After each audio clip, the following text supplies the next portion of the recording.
The first step is to simply open your Canva project, and then what we're gonna have to do is simply go here on the left side and you should see this apps option. So simply click on that. Then we're gonna have to scroll down, and as you can see, we have this section which is AI powered. So we're gonna have to simply look at these apps. As you can see, we have this one from Google, which is Imagen. Then we have DALI. So you're gonna have to simply click on any of these and then simply click on open. So we're gonna have to use this one from OpenAI because it's one of the best. And from here, we can simply type in our prompt. I'm gonna use this one.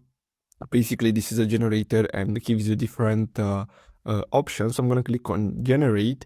And now all we have to do is simply wait until this loads up. And then we're gonna have our images that we can use in our Canva project.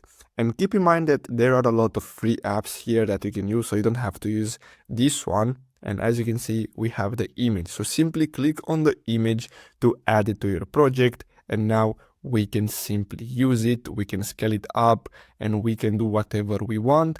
And it's completely free and copyright free.